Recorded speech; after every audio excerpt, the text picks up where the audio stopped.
नमस्कार दोस्तों, welcome to my YouTube channel exam अध्ययन। अभी दैनिक भास्कर का ये संपादकीय पढ़ रहे हैं हम, तो आइए इसके बारे में देखते हैं। ये बोलता है चीन परमाणु परीक्षण में पाक की मदद कर रहा है क्या, ये क्वेश्चन उठता है। तो ट्रंप ने एक इंटरव्यू में कहा है कि पाक, चीन, रूस और उत्तर कोरिया गुप्त रूप से परमाणु परीक्षण कर रहे हैं। इसमें मुद्दा यह है कि पाक को अगर चीन ऐसी मदद दे रहा है तो उसके मुकाबले भारत को क्या तैयारी करनी होगी। यह सच है कि हाल में चीन ने भारत के प्रति अपनी वाणिज्यिक ही नहीं, रणनीतिक रवैया भी ज़्यादा दोस्ताना किया है। रेयर अर्थ देने की प्रक्रिया भी बहाल की है। उधर भारत ने ट्रंप के दबाव के बाद रूस से तेल खरीदने में भारी कमी की है। लेकिन अगर अमेरिका ने टैरिफ 50% से घटाकर 17% नहीं किया है या भारत का वाणिज्यिक हित नहीं देखा है, तो सोचना होगा कि रूस से फिर से तेल खरीद बहाल की जाए। कहीं यह खुलासा ट्रंप ने इसलिए तो नहीं किया कि भारत, चीन और रूस पूरी तरह से दूर हो जाए, यह संभव नहीं लगता है। लेकिन रेयर अर्थ की दुनिया भर की जरूरत 70% चीन देता है। भारत तो छोड़ें, स्वयं अमेरिका भी रेयर अर्थ के लिए चीन की हर शर्त मानने के लिए मजबूर है। ऐसे में अगर चीन भारत को बगैर किसी शर्त के रेयर अर्थ देने पर राजी है, चीन भारत को बिना शर्त के रेयर अर्थ देने पर राजी है, तो हमें अपने सामरिक वाणिज्यिक हितों को कई आयामों पर देखना होगा।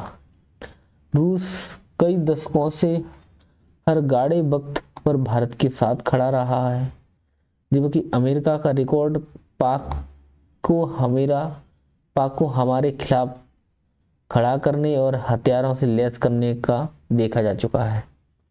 लिहाजा चीन पाकिस्तान को किस किस्म के गुप्त परमाणु परीक्षण मदद कर रहा है यह देखना होगा। केवल ट्रंप के खुलासों पर भरोसा करके भारत अपनी कूटनीति नहीं बदल सकता। अगला, हमें दूसरों की आस्थाओं का सम्मान सीखना होगा। प्रियदर्शन लिखते हैं, महिला विश्व क्रिकेट फाइनल के सेमीफाइनल में ऑस्ट्रेलिया के खिलाफ मैच विजेता पारी खेलते हुए शतक लगाने वाली भारतीय बल्लेबाज जेमिमा रोड्रिग्स से मैच के बाद पूछा गया वे जब थक गई थी तो क्या महसूस कर रही थी। भावनाओं के ज्वार से बने आंसुओं में डूबी जेमिमा ने बहुत ईमानदार जवाब दिया कि वह उस समय उन्होंने बाइबल की पंक्तियां याद की, stand still and God will fight for you. जमे रहो तो ईश्वर तुम्हारे लिए लड़ेंगे। जेमिमा इस मोड़ तक बिल्कुल अपनी मेहनत से आई थी। सेमीफाइनल से पहले वाले मैच में उन्हें खेलने का मौका भी नहीं मिला था, तो टीम में उनका चयन एक इत्तेफाक था।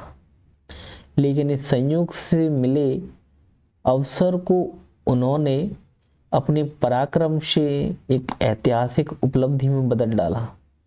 इसी क्रम में अपनी थकान से जूझने के लिए अगर उन्होंने अपने ईश्वर से प्रेरणा ली और यह बात बता दी कि क्या ऐसे खेल के बीच धर्म को लाना कहेंगे। दरअसल धर्म का मामला बहुत दुविधा भरा होता है। धर्म और आध्यात्म में एक बहुत बारीक रेखा होती है, वैसे ही बारीक रेखा आस्था और अंधविश्वास के बीच होती है।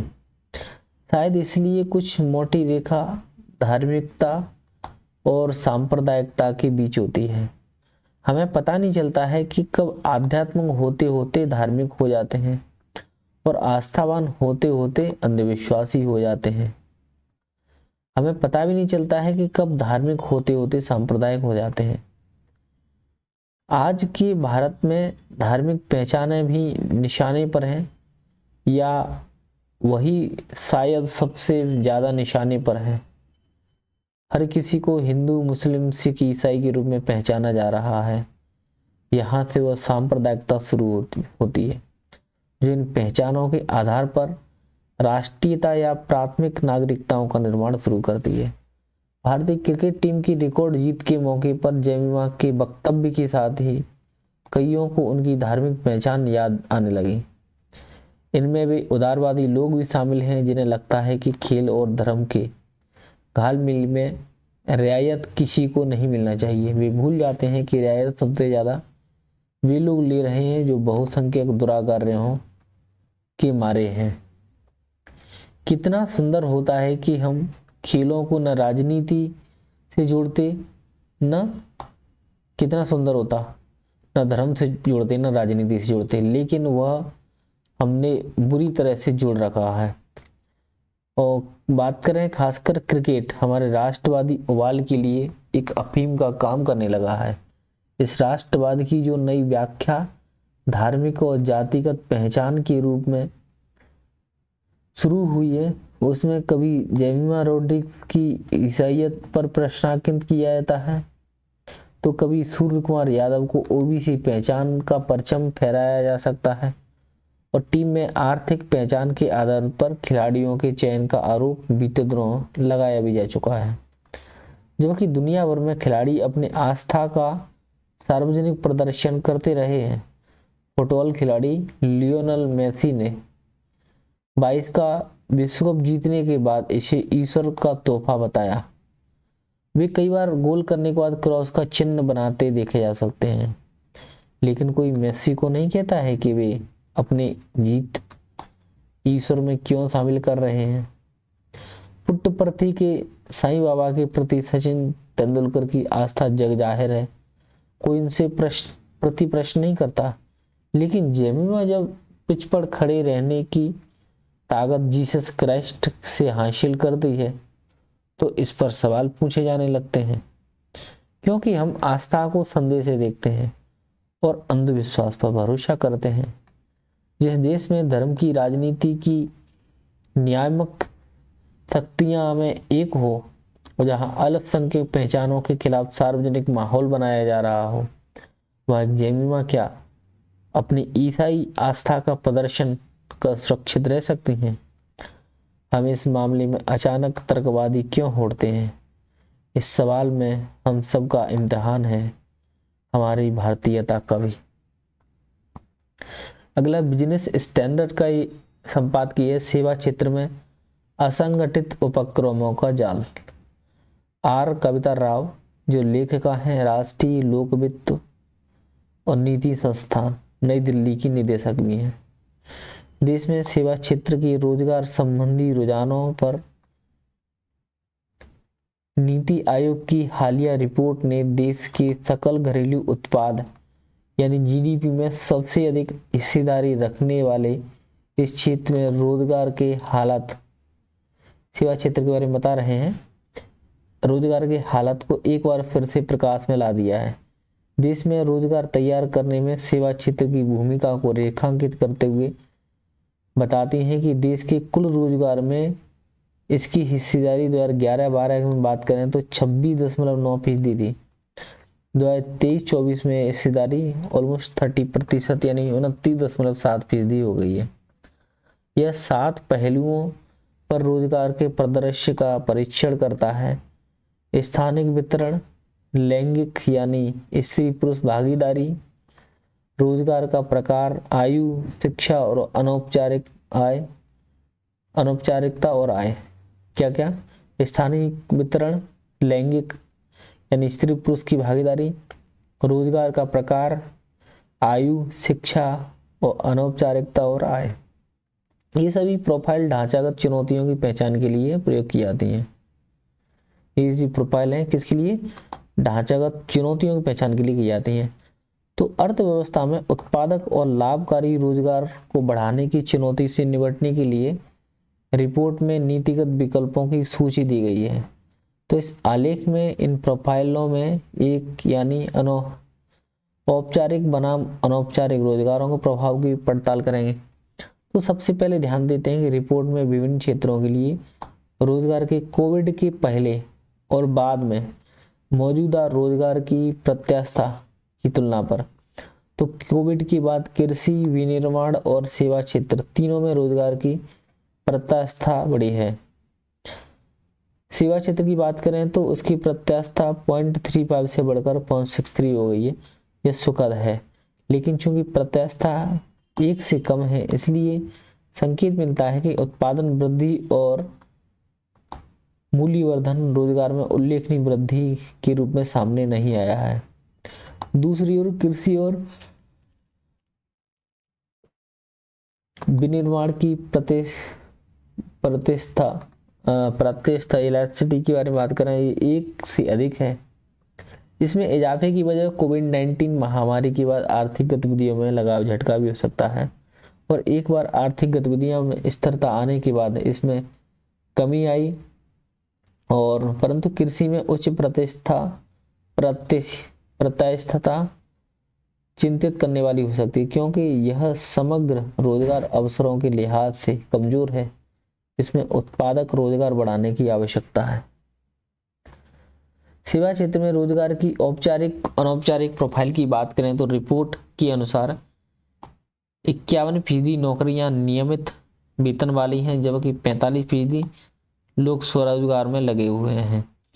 व्यापार और परिवहन क्षेत्रों में स्वरोजगार का अनुपात और भी अधिक है।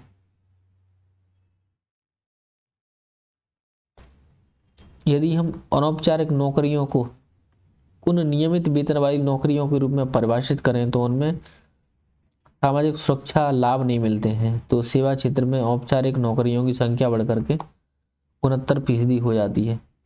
असंगठित क्षेत्र की वार्षिक सर्वेक्षण जो रिपोर्ट है वो दर्शाती है कि वह सेवा क्षेत्र में मालिकों द्वारा संचालित और परिवारों द्वारा संचालित इकाइयों का प्रभुत्व है। ये कुल उद्यमियों का 82.5% हिस्सा है। इस संदर्भ में जो रिपोर्ट में जो प्राथमिकता तय की गई है उनमें से एक है औपचारिकीकरण का समाधान और रोजगार की सुरक्षा।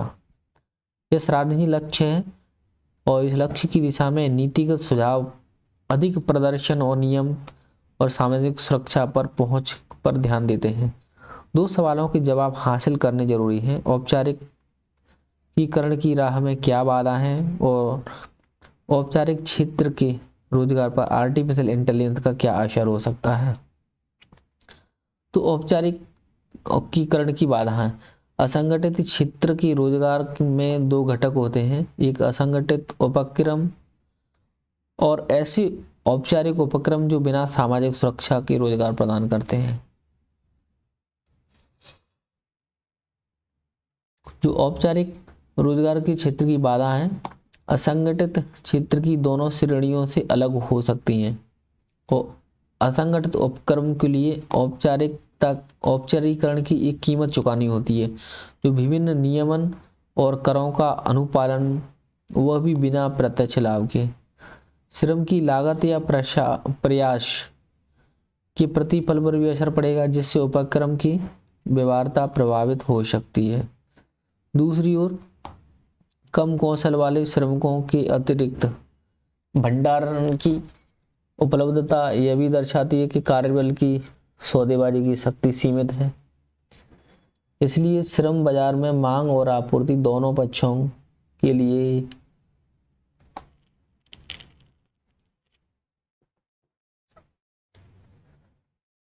इस संदर्भ में क्या हम औपचारिकीकरण को अर्थव्यवस्था में मांग के पैमाने से जोड़कर देख सकते हैं। मांग में तेज विस्तार से ऐसे हालात बन सकते हैं जब औपचारिकीकरण को वांछित और व्यवहारिक दोनों माना जाए। आय हस्तांतरण को जो आय वितरण के सबसे निचले कुछ वर्गों की मांग को बढ़ाते हैं और प्रभावी हो सकते हैं। सरकारें यदि इन आय हस्तांतरणों को महिलाओं के लिए लागू कर रही हैं तो संभवतः यह विशिष्ट आवश्यकता को संबोधित कर रही है। वहीं दूसरी ओर संगठित क्षेत्र को उपक्रम के कर्मचारियों का सामाजिक और सुरक्षा कवरेज प्रदान करना है दीर्घकालिक लागतों को बढ़ा सकता है, जिससे अनिश्चित आर्थिक माहौल में आकस्मिक परिस्थितियों से निपटने का उनका लचीलापन सीमित हो सकता है। पिछले 3 दशकों में सरकार और संस्थानों ने ऐसी लागतों को कम करने के लिए सफाई, सुरक्षा और परिवहन सेवाओं को आउटसोर्स करने का विकल्प चुना है। इस चिंता को दूर करने के लिए क्या हम सामाजिक सुरक्षा को सरकार द्वारा प्रदान की जाने वाली सेवा के रूप में देख सकते हैं? केंद्र सरकार ने इस कदम में कुछ योजनाएं शुरू की हैं। योजना के तहत देश को दी जाने वाली सुरक्षा और बीमा के स्तर को बढ़ाना, ताकि न्यूनतम जीवन गुणवत्ता सुनिश्चित की जा सके। आवश्यकता के अनुसार इस सुरक्षा तक आसान पहुंच का प्रमाण प्रस्तुत करना है। ये उपाय श्रमिकों को इसे अपनाने के लिए प्रेरित कर सकते हैं और नियोक्ताओं पर अतिरिक्त लागत बोझ भी नहीं आता है। एक प्रश्न फिर भी बना रहता है, यह हुआ है कि इस प्रकार के बड़े पैमाने पर कार्यक्रमों के लिए वित्तीय संसाधन कैसे जुटाएं?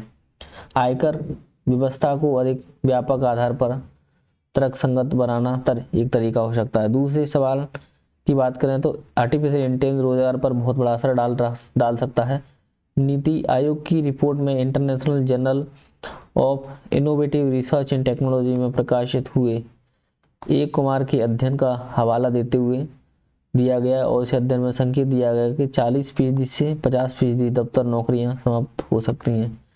तर्क दिया गया कि एआई और डेटा विशेषज्ञों की मांग बढ़ेगी, लेकिन अपनी प्रकृति के कारण यह तकनीक कम लोगों की आवश्यकताओं वाली है। इससे कुल विकास मिलाकर के रोजगार पर बुरा असर होगा। यह चिंता का विषय है, क्योंकि औपचारिक क्षेत्र में बड़ी संख्या में नौकरियां आईटी और फिनटेक क्षेत्र से संबंधित है। आर्टिफिशियल इंटेलिजेंस को अपनाने से कुछ उच्च वेतन वाली नौकरियां तैयार हो सकती हैं, लेकिन अब वक्त आ गया है कि जहां संभव हो नए सिरे से कौशल विकास और उन्नत कौशल पर ध्यान दिया जाए, ताकि अवसरों का लाभ उठाया सके। अल्पकालिक रूप से अधिक लोगों को अनौपचारिक क्षेत्र की ओर मुड़ने का जोखिम है और इस क्षेत्र को प्रोत्साहित करने की आवश्यकता है, ताकि औपचारिकरण को बढ़ावा दिया सके और लचीली और टिकाऊ रोजगार सृजन को भी बढ़ावा मिल सके। अगला, राष्ट्र निर्माण में अनुसंधान प्रयोगशाला क्या है? अहम है। जयंत सिन्हा, जो कि केंद्रीय मंत्री और लोकसभा के सदस्य रह चुके हैं। किसी देश की सबसे लंबे समय तक चलने वाली समृद्धि और मजबूती का रहस्य क्या है? इस बारे में नोबेल अर्थशास्त्र पुरस्कार समिति लगातार बताती रही है कि जोएल मोकिर, फिलिप एगियो और पीटर हॉविट को बताने के लिए प्रसिद्ध किया गया कि कैसे संस्कृति, स्थान और रचनात्मक विध्वंस यानी पुराने और कम कुशल तरीकों को नए और बेहतर तरीकों से लगातार बदलना हमेशा नए आविष्कारों को उत्पादकता में बदलते रहने जैसा है। यदि इन पुरस्कारों को एक साथ देखा जाए तो एक नीतिगत पुस्तिका प्रतीत होती है। देश तभी समृद्ध और मजबूत बनते हैं जब वे संस्थाएं ऐसी संस्था बनाए जो नए नए विचारों का सृजन करती है और उन्हें तेजी से बड़े पैमाने पर लागू करती है, साथ ही अपने प्राकृतिक संसाधनों को भी सुरक्षित रखती है। संदर्भ में भारतीय संस्करण की बात करूं तो ग्रीन फ्रंटियर यानी टिकाऊ आर्थिक विकास मॉडल हो सकता है, जिसका लक्ष्य ऐसी वृद्धि करना है जो वैश्विक प्रतिस्पर्धा को बनाए रखने के साथ साथ क्या करती है,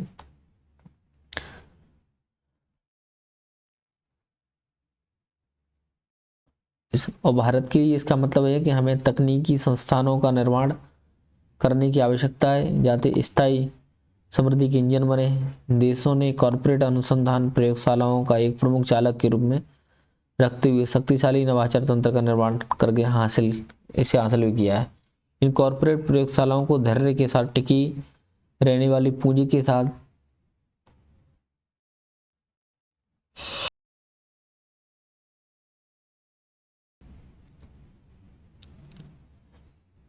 उनके नवाचारों को तेजी से बढ़ाया गया है। इस लिहाज से बेल लैब्स एक मानक बनी हुई है, और क्योंकि इसने मौलिक सिद्धांतों को इंजीनियरिंग के साथ जोड़ा है और नतीजे अर्थव्यवस्था में दिखे हैं। बेल लैब्स के आविष्कारों में ट्रांजिस्टर, सूचना सिद्धांत, लेजर और सीसीडी, यूनिक्स और सी शामिल हैं, जिसमें 10 नोबेल और 5 ट्यूरिंग पुरस्कार हैं। गौर करने की बात है कि आर्टिफिशियल इंटेलिजेंस की तकनीक सफलता गूगल की एआई अनुसंधान प्रयोगशाला गूगल ब्रेन के 8 शोधकर्ताओं द्वारा लिखे गए एक शोध पत्र से मिली थी। जर्मनी के फ्राउनहोफर इंस्टीट्यूट सरकारी अनुदान और अनुबंध राजस्व के आधार पर चलते हैं ताकि लैब्स को पूंजी की कमी नहीं हो और विचारों को तेजी से बना रहे। जापान शोध से लेकर के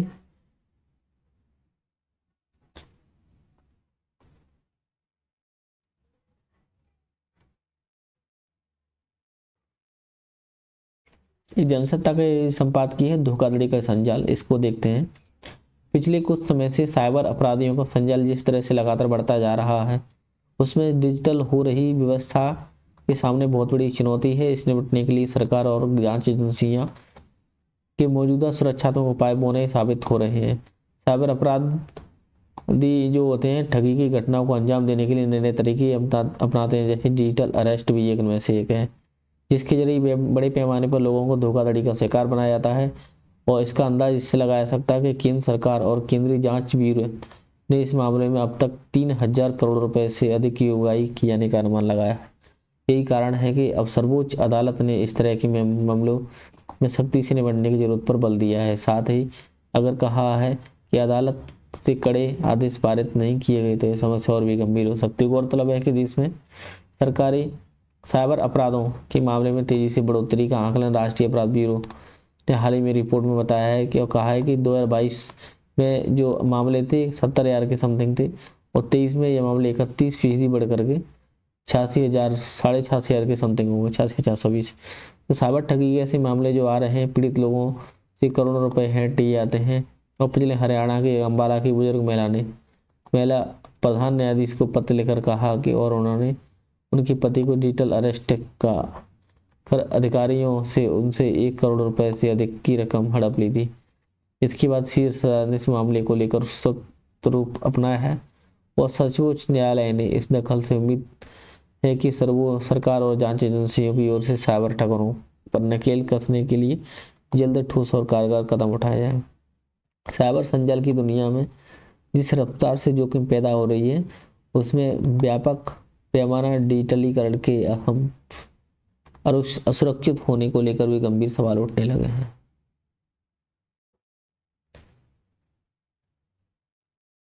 ये परमाणु वाला है, अभी ऑलरेडी अपन ने देखा ही है परमाणु के बारे में, तो इस टाइप से रिपीटेड एडिटोरियल है।